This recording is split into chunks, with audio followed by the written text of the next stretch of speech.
What's up, guys? Scott here. Welcome to Silver Linings Playbook. Hey, if you clicked on this video, why don't you click on the subscribe button below? Since we moved to our new channel, we're trying to build up the following again. So click on that subscribe button right now. And then once you do that, stick around and we'll talk about NFL football.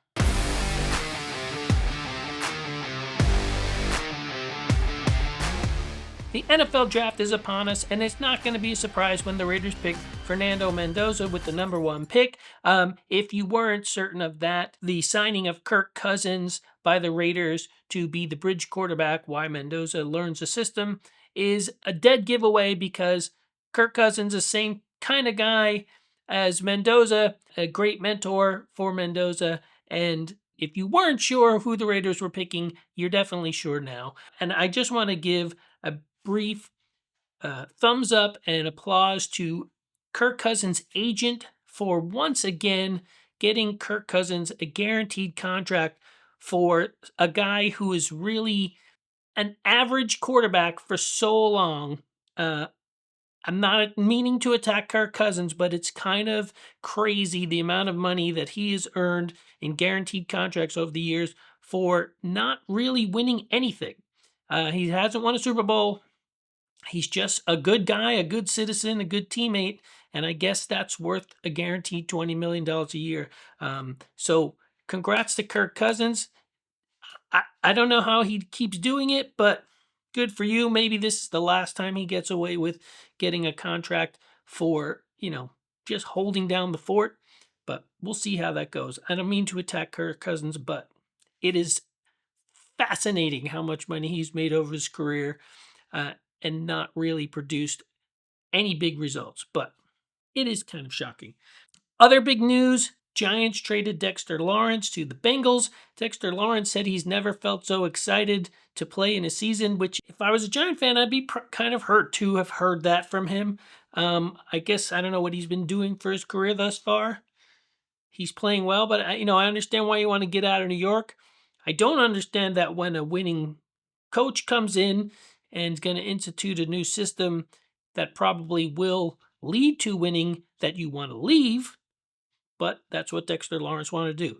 But the signing of Dexter Lawrence by the Bengals, to me, makes it seem like the Bengals are all in. That this is the year they're going for it to win that division.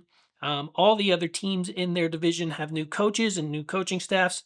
The Bengals have the continuity and Joe Burrow and those weapons on offense to probably win that division.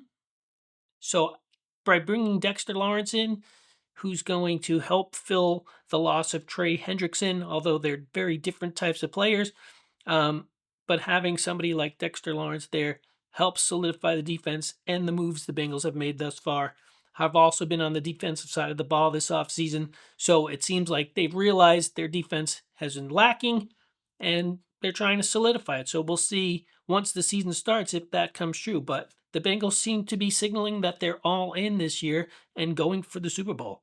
And earlier this week, according to ESPN's Adam Schefter, it seems that the Patriots and Eagles are going to work out that long rumored deal for A.J. Brown.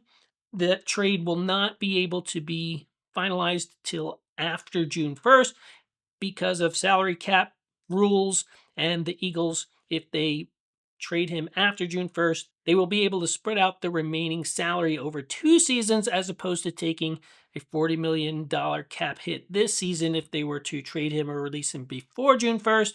So all that technical stuff, what it really means is Drake May is going to have a solid number 1 receiver with A.J. Brown. Kind of makes sense with A.J. Brown's history with Mike Vrabel, who's had his own stories this week. We're not going to get into that. But A.J. Brown and Mike Vrabel's relationship seems like maybe A.J. Brown will be on board with this trade. It's the first real number 1 receiver in New England since way back when Randy Moss and Tom Brady teamed up. So Drake May is going to get his version of Randy Moss in the form of A.J. Brown.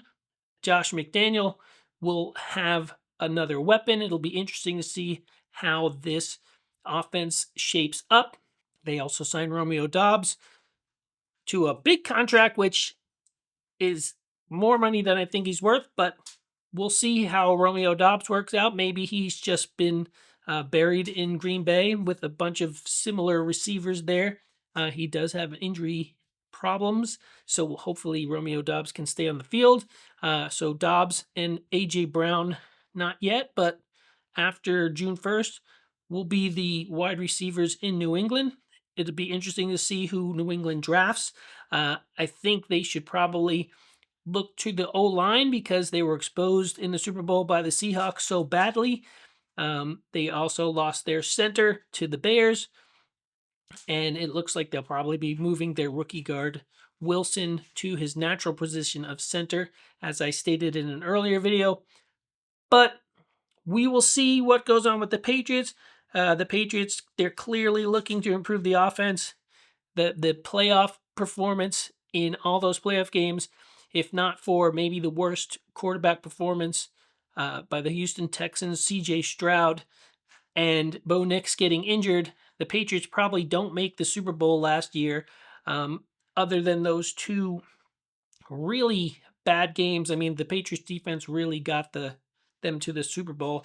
And if you watch the Super Bowl, you know that the Patriots were exposed and their offense was sorely lacking. So, as a Patriots fan, the prospect of A.J. Brown joining the Patriots makes me very excited, but I'm not going to get too excited until it actually happens after June 1st. So, we'll see about that. Enjoy the NFL draft. We'll be back with more. We'll talk about the draft. We'll talk about some of the other off-season moves that were made by teams in the next episode. Thanks for watching. Don't forget to like and subscribe. I appreciate your time spending with me. Enjoy the draft. I'll see you in the next episode.